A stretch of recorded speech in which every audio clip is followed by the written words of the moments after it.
9.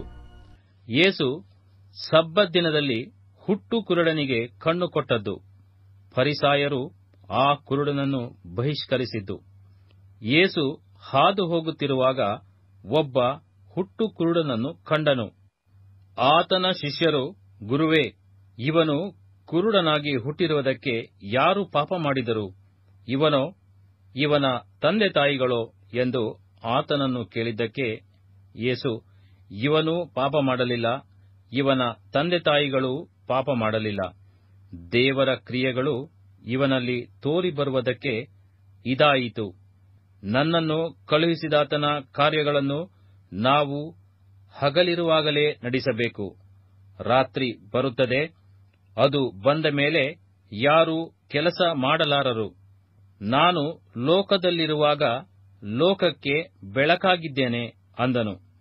ಇದನ್ನು ಹೇಳಿ ನೆಲದ ಮೇಲೆ ಉಗುಳಿ ಆ ಉಗುಳಿನಿಂದ ಕೆಸರು ಮಾಡಿ ಆ ಕೆಸರನ್ನು ಅವನ ಕಣ್ಣುಗಳಿಗೆ ಹಚ್ಚಿ, ನೀನು ಸಿಲೋವ ಕೊಳಕ್ಕೆ ಹೋಗಿ ತೊಳಕೋ ಅಂದನು.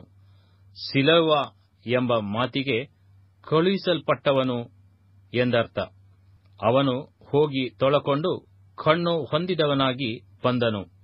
ಆಗ ನೆರೆಹೊರೆಯವರು, ಅವನು ಭಿಕ್ಷುಗಾರನಾಗಿದ್ದದನ್ನು ಮೊದಲು ನೋಡಿದವರು, ಇವನು ಕೂತಿದ್ದ ಆ ಭಿಕ್ಷುಕನಲ್ಲವೇ ಅಂದರು. ಕೆಲವರು, ಹೌದು, ಅವನೇ ಅಂದರು. ಇನ್ನೂ ಕೆಲವರು, ಅವನಲ್ಲ, ಅವನ ಹಾಗಿದ್ದಾನೆ ಅಂದರು. ಅವನಾದರೆ ನಾನೇ ಅವನು ಅಂದನು. ಆಗ ಅವರು, ನಿನಗೆ ಕಣ್ಣು ಹೇಗೆ ಬಂದವು ಎಂದು ಅವನನ್ನು ಕೇಳಿದ್ದಕ್ಕೆ ಇವನು, ಯೇಸು ಎಂಬವನಿದ್ದಾನಲ್ಲ, ಅವನು ಕೆಸರು ಮಾಡಿ ನನ್ನ ಕಣ್ಣಿಗೆ ಹಚ್ಚಿ, ಸಿಲೋವ ಕೊಳಕ್ಕೆ ಹೋಗಿ ತೊಳಕೋ ಎಂದು ಹೇಳಿದನು. ನಾನು ಹೋಗಿ ತೊಳಕೊಂಡೆನು, ಕಣ್ಣು ಬಂದವು ಅಂದನು. ಅವರು, ಅವನೆಲ್ಲಿದ್ದಾನೆ ಎಂದು ಅವನನ್ನು ಕೇಳಿದ್ದಕ್ಕೆ ಅವನು, ನನಗೆ ಗೊತ್ತಿಲ್ಲ ಅಂದನು. ಮುಂಚೆ ಕುರುಡನಾಗಿದ್ದ ಇವನನ್ನು ಫರಿಸಾಯರ ಬಳಿಗೆ ಕರಕೊಂಡು ಹೋದರು. ಯೇಸು ಕೆಸರು ಮಾಡಿ ಅವನಿಗೆ ಕಣ್ಣು ಕೊಟ್ಟ ದಿವಸವು ಸಬ್ಬತ್ ದಿವಸವಾಗಿತ್ತು. ಆದ ಕಾರಣ ಈ ಫರಿಸಾಯರು ಸಹ ಅವನನ್ನು ವಿಚಾರಿಸಿ, ನಿನಗೆ ಹೇಗೆ ಕಣ್ಣು ಬಂದವು ಎಂದು ಕೇಳಿದರು. ಅವನು ಅವರಿಗೆ, ಕೆಸರನ್ನು ನನ್ನ ಕಣ್ಣಿನ ಮೇಲೆ ಇಟ್ಟನು, ನಾನು ತೊಳಕೊಂಡೆನು, ಕಣ್ಣು ಕಾಣುತ್ತವೆ ಎಂದು ಉತ್ತರ ಕೊಟ್ಟನು. ಆ ಫರಿಸಾಯರಲ್ಲಿ ಕೆಲವರು, ಈ ಮನುಷ್ಯನು ದೇವರಿಂದ ಬಂದವನಲ್ಲ, ಅವನು ಸಬ್ಬತ್ ದಿವಸವನ್ನು ಲಕ್ಷ್ಯ ಮಾಡುವುದಿಲ್ಲವಲ್ಲ ಅಂದರು. ಇನ್ನು ಕೆಲವರು, ಇಂಥ ಮಹತ್ತುಗಳನ್ನು ಮಾಡುವುದು ಭಕ್ತಿಹೀನನ ಕೈಯಿಂದ ಹೇಗಾದೀತು ಅಂದರು. ಹೀಗೆ ಅವರಲ್ಲಿ ಭೇದವಾಯಿತು.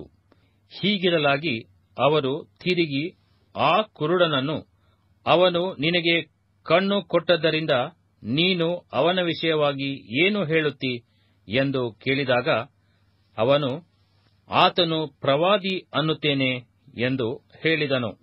ಆದರೆ ಕಣ್ಣು ಬಂದವನ ವಿಷಯವಾಗಿ ಆ ಯೆಹೂದ್ಯರು, ಇವನು ಕುರುಡನಾಗಿದ್ದು ಈಗ ಕಣ್ಣುಳ್ಳವನಾದನೆಂದು ನಂಬದೆ ಅವನ ತಂದೆ ತಾಯಿಗಳನ್ನು ಕರೆಯಿಸಿ, ಕುರುಡನಾಗಿ ಹುಟ್ಟಿದನೆಂದು ನೀವು ಹೇಳುವಂತ ನಿಮ್ಮ ಮಗನು ಇವನೋ, ಈಗ ಇವನಿಗೆ ಕಣ್ಣು ಹೇಗೆ ಬಂದವು ಎಂದು ಅವರನ್ನು ಕೇಳಿದರು.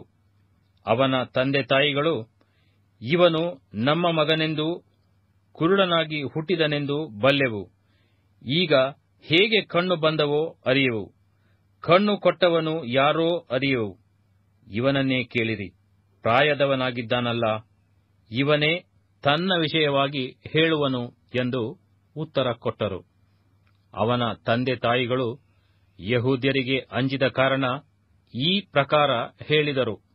ಯಾಕಂದರೆ ಯಾರಾದರೂ ಯೇಸುವನ್ನು ಕ್ರಿಸ್ತನೆಂದು ಒಪ್ಪಿಕೊಂಡು ಹೇಳಿದರೆ ಅಂಥವನಿಗೆ ಬಹಿಷ್ಕಾರ ಹಾಕಬೇಕೆಂದು ಯೆಹೂದ್ಯರು ಅದಕ್ಕೆ ಮುಂಚೆ ಗೊತ್ತು ಮಾಡಿಕೊಂಡಿದ್ದರು. ಇವನು ಪ್ರಾಯದವನು, ಇವನನ್ನೇ ಕೇಳಿರಿ ಎಂದು ಅವನ ತಂದೆ ತಾಯಿಗಳು ಹೇಳಿದ್ದಕ್ಕೆ ಇದೇ ಕಾರಣ.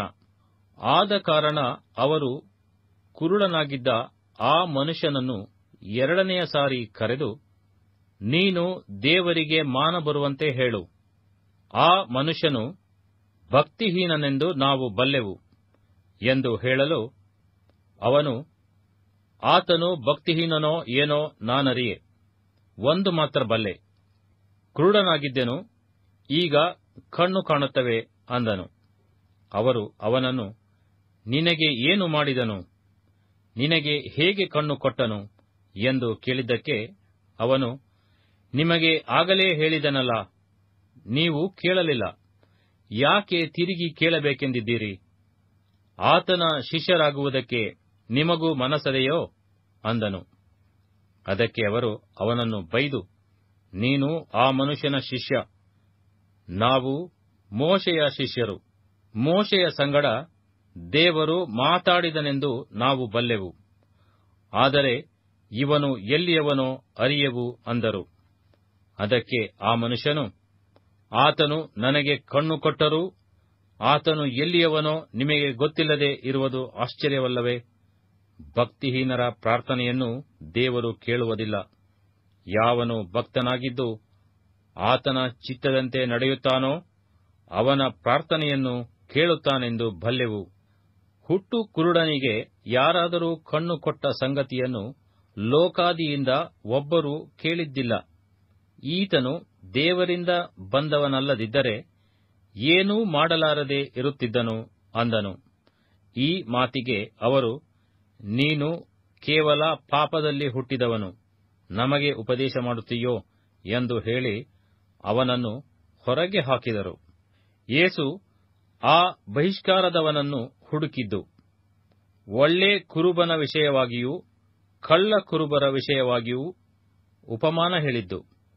ಅವನನ್ನು ಹೊರಗೆ ಹಾಕಿದರೆಂದು ಯೇಸು ಕೇಳಿ ಅವನನ್ನು ಕಂಡುಕೊಂಡು, ನೀನು ಮನುಷ್ಯಕುಮಾರನನ್ನು ನಂಬುತ್ತೀಯೋ ಎಂದು ಕೇಳಿದನು. ಅದಕ್ಕವನು, ಆತನು ಯಾರು ಸ್ವಾಮಿ? ತಿಳಿಸಿದರೆ ಆತನನ್ನು ನಂಬುತ್ತೇನೆ ಅಂದಾಗ ಯೇಸು, ನೀನು ಅವನನ್ನು ಕಂಡಿದ್ದಿ, ನಿನ್ನ ಸಂಗಡ ಮಾತಾಡುತ್ತಿರುವ ನಾನೇ ಅವನು ಅಂದನು.